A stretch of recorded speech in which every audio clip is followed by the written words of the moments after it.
Hello everyone, good morning. Welcome back to my another vlog. Good morning এর জন্যই বলছি, আপনারা কিন্তু মোটেও ভুল করবেন না। এখন কিন্তু সন্ধ্যা না, এখন সকাল। আর সকালবেলা ওয়েদারটা তখন এতটাই খারাপ ছিল যে দেখে মনে হচ্ছিল সন্ধ্যা হয়ে যাচ্ছে। তো আমি রুমের সব গ্লাসগুলো খুলে দিলাম আর সেই সাথে কিচেনে চলে গেলাম নিজের জন্য ব্রেকফাস্ট রেডি করতে। আজকে ভাবলাম যে একটু ডিম পোস্ট খাই, তার সাথে কিছু ফ্রুটস খাবো এবং কফি খাবো। তো এক এক করে প্লেটে সব কিছু সার্ভ করে নিচ্ছিলাম।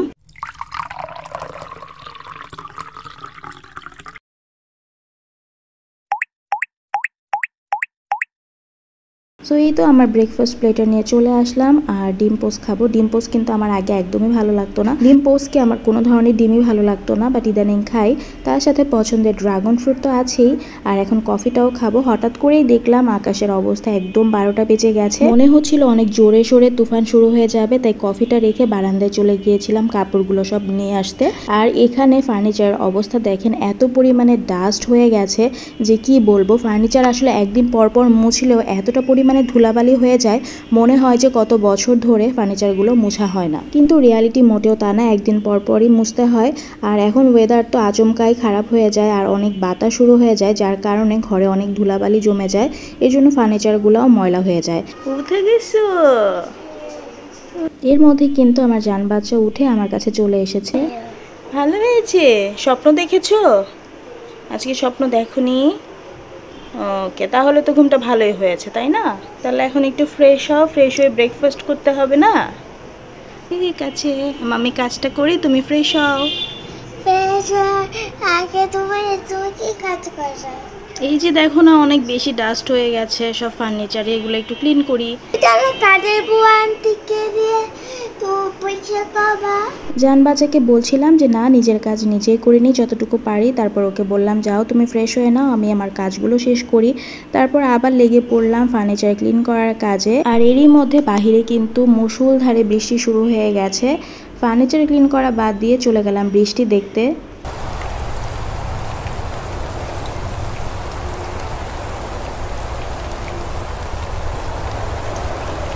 দুই মামে মিলে বারান্দায় চলে আসলাম ওয়েদারটা এনজয় করতে। আমার কফিটা আমি শেষ করে নিচ্ছি আর সেই সাথে জান বাচ্চাও কিন্তু ওয়েদারটা বেশ এনজয় করছে।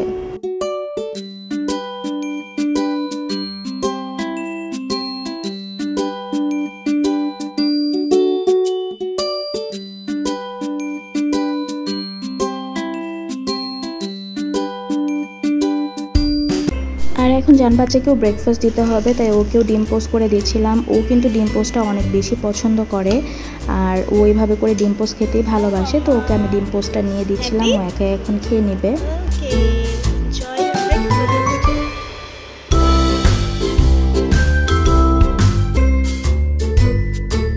জান বাচ্চা তো ওর ব্রেকফাস্ট শেষ করে নিবে আর আমি এদিকে শেষ করে নিয়েছিলাম আমার বাদ বাকি কাজ, কারণ ড্রয়িং রুমের ফার্নিচারগুলোও ক্লিন করতে হবে। তো ক্লিন করতে করতেই দেখলাম এই যে উপরে ওর সব সদস্যদেরকে ওইখানে বসিয়ে রেখেছে ড্রয়িং রুমে। ও আসলে কতক্ষণ পর পর ওদের জায়গা চেঞ্জ করে, একবার দেখা যায় যে ড্রেসিং টেবিলের সামনে রাখে, একবার ড্রয়িং রুমে রাখে।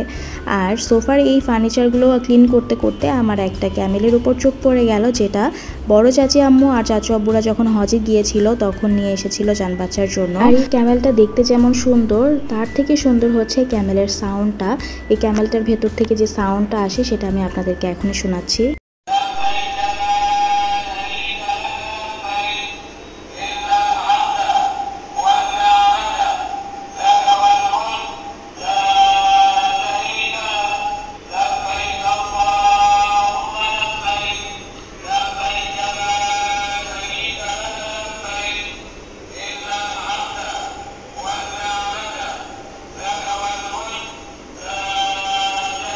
এখন যেহেতু অনেকেই হজে যাচ্ছে, তো সবার জন্য অনেক দোয়া রইল যেন তারা সুন্দরভাবে হজটা পালন করে তাদের পরিবারের কাছে আবার সুন্দরভাবে ফিরে আসতে পারে। এইটাই দোয়া করি, আল্লাহ তাআলা যেন তাদের হজটা কবুল করে নেয় এবং আমাদের সবার যেন হজটা পালন করার সৌভাগ্য হয়। আল্লাহ তাআলা যেন আমাদের সবাইকে সেই সৌভাগ্যটা দেন। আর এই তো দেখুন আকাশের অবস্থা, আসলে এরকম ওয়েদার থাকলে আমরা অনেকে অনেক এনজয় করি বা আমাদের মনে অনেক ভালো লাগা কাজ করে।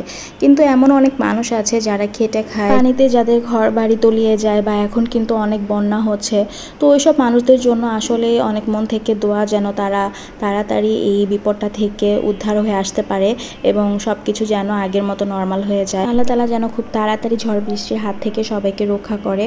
আর এই তো অনেক জোরে বাতাস শুরু হয়ে গিয়েছিল, আবার মনে হচ্ছে আবারও অনেক জোরে বৃষ্টি নামবে। আসলে ওয়েদার বলুন বা যা কিছুই বলুন, আমরা কোনো কিছুতেই সন্তুষ্ট হই না। যখন অনেক গরম থাকে তখন মনে হয় একটু বৃষ্টি হলে ভালো হয়, আবার যখন বৃষ্টি নামে তখন মনে হয় বৃষ্টি কেন হচ্ছে, বা অনেকের তো অনেক সমস্যা হচ্ছে। আসলে জীবনটাই এমন। A few moments later. সন্ধ্যার পরে আমি প্রত্যেকটা রুমে এয়ার ফ্রেশনার দিয়ে দিলাম। এতে করে যেটা হয় যে রুমে অন্যরকম একটা স্মেল আসে এবং ভালো লাগা কাজ করে, সেই সাথে কিন্তু অন্যরকম একটা ভাইবও চলে আসে। আর এই তো জান্নাতের জন্য আমি সুপি নুডলস করে নিয়েছিলাম। আগে তো অনেক সুপি নুডলস খেত, বাট ইদানিং ওরকম একটা খায় না। তো আজকে হুট করেই বললো যে মামি আমাকে একটু সুপি নুডলস করে দাও, তাই ওর কথা মতো সুপি নুডলস করে দিলাম। সন্ধ্যায় হঠাৎ করেই আম্মু আসলো, তো জান বাচ্চা ওর সব খেলনা টেলনা নিয়ে ওর নানুর সাথে বসে পড়েছে। ওর নানুর সাথে তো অনেক গল্প করছে, আর সেই সাথে ওর নানু কিন্তু ওর জন্য গিফটও নিয়ে এসেছে। এই যে এই টয়েসগুলো নিয়ে এসেছে, সেই সাথে ওর পছন্দের ক্লেও নিয়ে এসেছে। ক্লে জান্নাত অনেক পছন্দ করে। বাচ্চা তো নানুর সাথে অনেক গল্প করছে, আর আমি এদিকে নাস্তা রেডি করে ফেললাম। এখানে আছে সিঙ্গারা, তার সাথে আছে মুড়ি মাখা। আর এই মুড়ি মাখাটা যে কি পরিমাণ মজা, আমাদের এখানে একটা দোকান আছে, ওই দোকানে মামাই কিন্তু এভাবে করে মুড়িটা মাখিয়ে দেয়। একদম পেঁয়াজ, আলুর চপ, বুট সব কিছু দিয়ে অনেক সুন্দর করে মশলা দিয়ে মাখিয়ে দেয়। মুড়িটা খেতে বেশ মজা। আর তার সাথে এই সিঙ্গারাটাও ছিল বোম্বাই মরিচের, যেটা খেতে তো আরও মজা লেগেছে। আসলে এরকম ওয়েদারে কিন্তু চটপটা কিছু খেতে অনেক ভালো লাগে। আর ওয়েদারের সাথে কিন্তু আমাদের নাস্তাগুলোর আইটেমও একদম জমে গিয়েছিল, কারণ হচ্ছে যে চটপটি, তার সাথে আবার ছিল মুড়ি মাখা এবং ছিল নাগা মরিচের সিঙ্গারা। সব কিছু একদম ঝাল ঝাল, আর এই ওয়েদারে তো এরকম ঝাল চটপটা খেতে অনেক মজা লাগে। তো আমি এখানে চটপটি সার্ভ করে নিচ্ছিলাম, আর চটপটির মধ্যে কিন্তু বেশি করে ফুচকা না হলে আমার একদমই ভালো লাগে না। তো আমি এখানে বেশি করে ফুচকা দিয়ে নিব প্রত্যেকটা বাটিতে, কারণ প্রত্যেকটা বাইটে যদি এরকম ফুচকা পড়ে তাহলে কিন্তু আরও বেশি জমে যায়। চটপটিটার স্বাদই অন্যরকম হয়ে যায়, অন্য লেভেলের হয়ে যায়। তো চটপটি তো এখানে রেডি হয়ে গেছে, এখন আমরা চটপটিটাও এনজয় করব। আর চটপটিটা খেতে কিন্তু আসলে অনেক মজা ছিল। তারপর চলে গেলাম চা বানাতে, আর আজকে আমি আম্মুকে মাটির কাপে চা খাওয়াবো।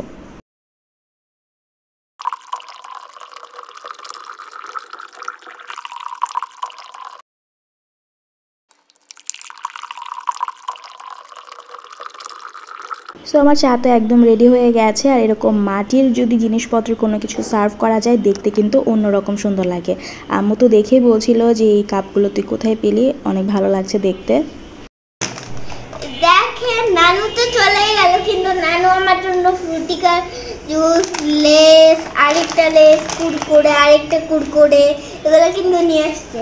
দাদা আমি একটু খেয়ে নিই, লোক সামলাতে পারতেছি না।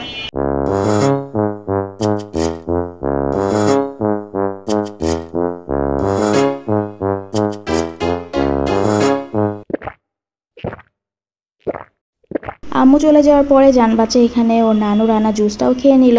আর তারপর আমি চলে গেলাম কিচেনে, কারণ আমার তো রান্না বান্না করতে হবে। এখানে ভেন্ডি ভাজি করব, তার সাথে মাছ ভুনা করব, আর করব ধুন্দুল দিয়ে চিংড়ির তরকারি। তো সব কিছু কেটে রেডি করে নিয়েছি। আর সব কিছু এরকম কাটা হয়ে গেলে রান্না করতে কিন্তু খানিকটা সময় লাগে, বেশি সময় অপচয় হয় না। তাই আমি সব কিছু আগে গুছিয়ে নিই, তারপরেই রান্নাটি স্টার্ট করে দিই এক এক করে। তারপর চলে আসলাম বারান্দায় এসে জুসটা এনজয় করলাম। জাম্বু জাম্বু জামরুল, জাম্বু না বাবা বলছে, আমি বাবাকে জিজ্ঞাসা, জাম্বু না জামরুল। জামরুস। হ্যাঁ, এটার নাম হচ্ছে জামরুল। তাহলে তুমি কেন তখন এত কাহিনী করলা? তুমি তুমি যদি জানো এটার নাম জামরুল, তাহলে তুমি। আরে আমি ঠিক আছে, বাট আমি লিটল বিট অফ কনফিউজ ছিলাম যে এটার নামটা আসলে কি। আমার নামটা মাইন্ডে তখন আসতেছিল না। হ্যাঁ, আমারও মাইন্ডে আসতেছিল, এই জন্য আমরা বাবাকে জিজ্ঞেস করি। ওকে ঠিক আছে, আচ্ছা ঠিক আছে, এখন আসো বেডে আসো। চাচা মাম্মি, তুমি ছোটবেলায় কয়টা থেকে ঘুমাইতা আর কয়টা দিয়ে খেলতা? আমি ছোটবেলায় অনেক তাড়াতাড়ি ঘুমিয়ে পড়তাম, তোমাদের মতো তো দুষ্টু বাচ্চা ছিলাম না। তাহলে বাবা কয়টা দিয়ে ঘুমাইতো? তুমি বাবা আর তুমি তো 2 বছর ভাই বলছিলা। আমরা 2 বছরের ভাই বোন ছিলাম। তখন দেখতে কেমন ছিল মা? মানে এখন যে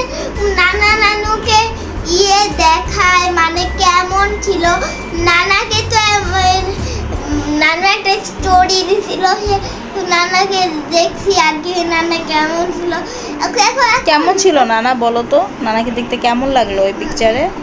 নানা অনেক সুন্দর ছিল, অনেক হ্যান্ডসাম ছিল না বলো? হ্যাঁ, ওরকম টাকলা ছিল না তখন নানা তো যে পিকচারটা তুমি দেখেছো ওইটাতে তো নানার হালকা একটু চুল আছে, বাট তুমি যদি আরো আগের পিকচার দেখতা ওইখানে নানার এত চুল ছিল, এত ঘন চুল, তুমি দেখলে পুরো অবাক হয়ে যাবা।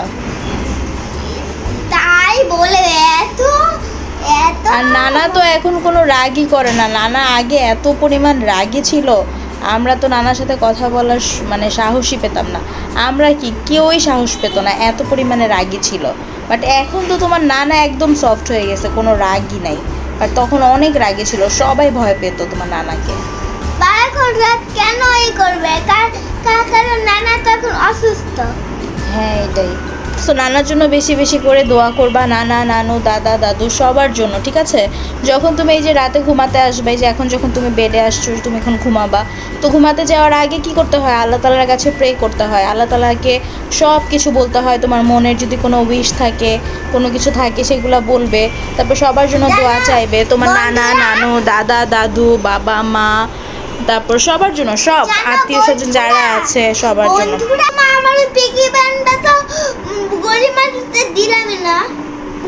হ্যাঁ ওইটা আসলে যখন বের হই তখন তো দেখা যায় ওইভাবে করে বেরো হই না। একদিন স্কুল থেকে আসার সময় আমরা তো জানতাম না, রাস্তায় একটা গড়ি খেয়েছি, এখন আমার ছেলে কেন তখন আমার পিকে বাড়ি ডাকলাম না। আচ্ছা ঠিক আছে, তখন এখন এটা নিয়ে মুখ ফুলানোর কোনো দরকার নাই, হচ্ছে তার রিজিকে ছিল না এর জন্য তুমি তাকে দিতে পারোনি, যার রিজিকে এটা আছে তাকে তুমি দিতে পারবে, অবশ্যই পারবে। এখন ঘুমায় পড়তে হবে, রাত অনেক বাজে, 12টার বেশি বেজে গেছে। আচ্ছা শোনো, হ্যাঁ ন্যাপ নিতে হবে, একই কথা। তো তুমি এখন সবার কাছ থেকে বিদায় নিয়ে নাও, সবার কাছ থেকে এখন বিদায় নিয়ে নাও।